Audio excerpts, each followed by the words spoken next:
ఒక సుదీర్ఘమైనటువంటి ప్రసంగం చేశారు. ఈ సందర్భంగా ఆయనకి ఉన్న ఏకైక ఏజెండా ఏంటంటే తన గురించి తాను గొప్పగా చెప్పుకోవటం,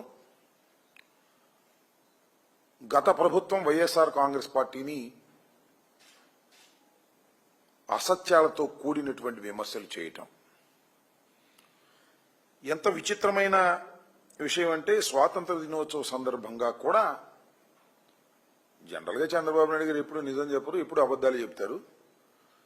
కనీసం స్వాతంత్ర దినోత్సవం రోజునైనా ఒక్కటైనా నిజం చెప్తారేమోనని అనుకుంటారు. ఈ రోజు కూడా అన్ని పచ్చి అబద్ధాలు చెప్పేటటువంటి కార్యక్రమం చేశారు. ఇప్పటికీ చంద్రబాబు నాయుడు గారు అధికారంలోకి వచ్చి 1 సంవత్సరం నిండిపోయింది. ఒక స్వాతంత్ర దినోత్సవం వెళ్ళిపోయింది. మన కొత్తగా ఇవాళ్లే ఎన్నికైనటువంటి రీతిలో మాట్లాడేటటువంటి కార్యక్రమం చేస్తున్నారు. దాంతో ఇవాళ పెద్ద పెద్ద ప్రకటనలు కూడా ఇచ్చారు. అదేంటంటే సూపర్ 6, సూపర్ హిట్. సినిమాలకి అడ్వర్టైజ్మెంట్ ఇస్తారే ఆ రకంగా మా సినిమా అద్భుతంగా హిట్ అయిపోయింది అని. నాకు తెలియగలుగుతాను చంద్రబాబు నాయుడు గారు, అసలు సూపర్ 6 సూపర్ హిట్ ఎక్కడైంది అంటున్నా. ఒక్కటి వరుసనే తీసుకుందాం. తల్లికి వందనం అమలు చేశారా మీరు? గత సంవత్సరం అమలు చేసిన సందర్భం ఉందా? 1 సంవత్సరం ఎగ్గొట్టారుగా. నేను ఈ సందర్భంగా గుర్తు చేస్తున్నా, చంద్రబాబు నాయుడు గారు మర్చిపోయి ఉంటారు, వాళ్ళ అబ్బాయి లోకేష్ కూడా మర్చిపోయి ఉంటాడు. ఆయన 9/7/2024 ఒక జీవో ఇచ్చాడు తల్లికి వందనం మీద. ఇదిగో జీవో. ఇప్పుడది 9/7/2024 సుమారుగా సంవత్సరం క్రితం ఇచ్చాడుగా. అమలు చేశాడా? దానిలో ఏమని ఇచ్చాడు? తల్లికి 15,000 రూపాయలే అని ఇచ్చాడు. ఈ జీవోను పట్టుకుని మేము వెంటాడితే సంవత్సరం ఎగ్గొట్టేశాడు. ఈ జీవోని ఇంప్లిమెంట్ చేయలే. ఇష్యూ అయితే చేశాడు, ఇంప్లిమెంట్ చేయలే. దీన్ని ఏమంటారే? మోసం అనరా చంద్రబాబు నాయుడు గారు? సూపర్ హిట్టా అని నేను అడుగుతా ఉన్నా. సమాధానం చెప్పమంటున్నా.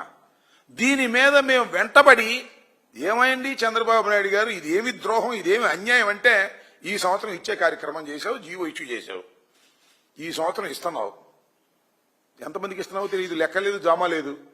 కొంతమందికి 8,000 పడుతున్నాయంట, కొంతమందికి 12,000 పడుతున్నాయంట, కొంతవేళ 6,000 పడుతున్నాయంట. 1 సంవత్సరం మొత్తమే కొట్టేశావు. ఈ సంవత్సరం మొత్తం అరకొరగా ఇస్తున్నావు. ఎందుకు ఈ విషయాన్ని చెప్తున్నానంటే, వైఎస్ఆర్ కాంగ్రెస్ పార్టీ వెంటబడటం మొదలెట్టిన తర్వాత గత్యంతరం లేని పరిస్థితుల్లో అరకొరగా ఇచ్చేటటువంటి ప్రయత్నం నువ్వు చేస్తున్నావు. దాంతోపాటు ఏంటంటే గ్యాసు 3 బండలు ఇస్తా అన్నావు. ఎన్ని బండలు ఇచ్చావు చెప్పమని అడుగుతా ఉన్నా ఇవాళ నేను. చంద్రబాబు నాయుడు గారు, మీరు గ్యాసు 3 బండలు ప్రతి నెల 3 బండలు ప్రతి సంవత్సరానికి 3 బండలు ఇస్తానని చెప్పినటువంటి చంద్రబాబు నాయుడు గారు దీపం పథకం కింద మీరు ఎంత ఇచ్చారు అని అడుగుతా ఉన్నా. సమాధానం చెప్పండి, లెక్కలు చెప్పండి. రాష్ట్రంలో అఫీషియల్ లెక్కల ప్రకారం 1.59 crores అంటే 1,59,00,000 కనెక్షన్లు ఉంటే వారికి ఏటా 3 గ్యాస్ సిలిండర్లు ఇస్తే 4,000 కోట్లు కావాలి. మీరు కానీ తొలి విడతలు ఎంత ఇచ్చారండి? 895 కోట్లు కేటాయించారు. రెండో ఏడాది 2,600 కోట్లు కేటాయించారు. కేటాయింపులే. ఏంటి దీన్ని ఏమంటారు? దీపం పూర్తిగా వెలిగించారా? కొద్దిగా అట వెలిగించి మళ్ళీ ఆరిపేశారు. 3 సార్లు వెలిగించాలి, ఒకసారి వెలిగించి ఆరిపేశారు. దీన్ని ఏమనాలి? మోసం కాదా? సూపర్ హిట్ అయిందని నేను అడుగుతా ఉన్నా. అంతేకాదు, ఇంకా చాలా విషయాల్లోకి వెళ్దాం. తల్లికి వందనం సంగతి అటు పెట్టండి. ఇవాళ సరే, ఉచిత బస్సు విషయం మళ్ళీ చెప్తాను. అన్నదాత సుఖీభవ. ఏమైంది అన్నదాత సుఖీభవ? గత సంవత్సరం ఏమైనా ఇచ్చావా? ఇవ్వాల. 26,000 ఇస్తా అన్నావు. ఏది? సెంట్రల్ గవర్నమెంట్ తో కలిపి. ఇప్పుడు ఈ సంవత్సరం మాత్రం 5,000, 700, 7,000 ఇచ్చి అరకొరగా ముగించేటటువంటి కార్యక్రమం చేస్తున్నావు. ఇది ఎంత దుర్మార్గమైనటువంటి విషయం. దీని సూపర్ హిట్ అని అంటే నమ్మాలా మనం? ప్రజలు నమ్మాలా అని అడుగుతా ఉన్నా. అదేవిధంగా సరే, ఇవాళ ఇంకోటి సరే, ఇక ఇది చూడాలి. ఇంకా నిరుద్యోగ భృతి 20 లక్షల ఉద్యోగాలు అన్నావు. ప్రతి నిరుద్యోగికి 3,000 అన్నావు. ఇచ్చావా? ఒక్క పైసా ఇచ్చావా? గుండు సున్నా కదా, సూపర్ హిట్ ఎలా అవుతుందని అడుగుతా ఉన్నా. సూపర్ ఫ్లాప్ కాదా అని అడుగుతా ఉన్నా. సరే, ఇవాళ ఒకటి కొత్తగా ఇవాళ లాంచ్ చేశాడు. ఏంటది? స్త్రీ శక్తి ఉచిత బస్సు ప్రయాణం. అయ్యా చంద్రబాబు నాయుడు గారు, మీరు అధికారంలోకి వచ్చే ఛానల్ అవుతుంది, ఇప్పుడు గుర్తొచ్చిందా? అది కూడా మేము వెంటబడితే కదా నీకు గుర్తొచ్చింది. అప్పుడు అడ్వర్టైజ్మెంట్స్ ఇచ్చాం. ఇంతకు ముందు కూడా నేను చెప్పా, తిరుపతి వెళ్ళాలనుకుంటున్నారా? ఉచిత బస్సు ఎక్కండి, తిరుపతి వెళ్ళండి. కాళహస్తి వెళ్ళాలనుకుంటున్నారా? వెళ్ళండి అని చెప్పినావు నువ్వు. అంతేకాదు, నేను మీకు ఉచిత బస్సు ఇచ్చా, ఎక్కండి, నేనే డ్రైవర్ని, పోనీ అన్నావు. ఇవాళ సగం దూరం ఎక్కి దించుతున్నావు, మళ్ళీ దించుతున్నావు, మళ్ళీ ఎక్కిస్తున్నావు. ఏంటి అన్యాయం అని అడుగుతా ఉన్నా. మొత్తం నీకు ఇవాళ జీవో ఏమి ఇష్యూ చేసావు నువ్వు? ఇవాళ శుభ్రంగా నువ్వు, ఉప ముఖ్యమంత్రి గారు, మీ డీఫాక్ో ముఖ్యమంత్రి నారా లోకేష్ గారు అందరూ కలిసి బస్సులో తిరిగారు కదా, ప్రచారం చేసుకున్నారు.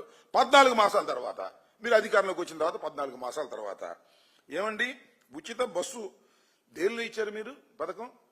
Palle Velugu, ultra Palle Velugu, city ordinary, city metro, express, ఈ బస్సులు మాత్రమే. మొత్తం 16 కేటగిరీ బస్సులు ఉంటే కేవలం 5 బస్సుల్లో మాత్రమే నువ్వు అవకాశం ఇచ్చావు. 6 బస్సుల్లో.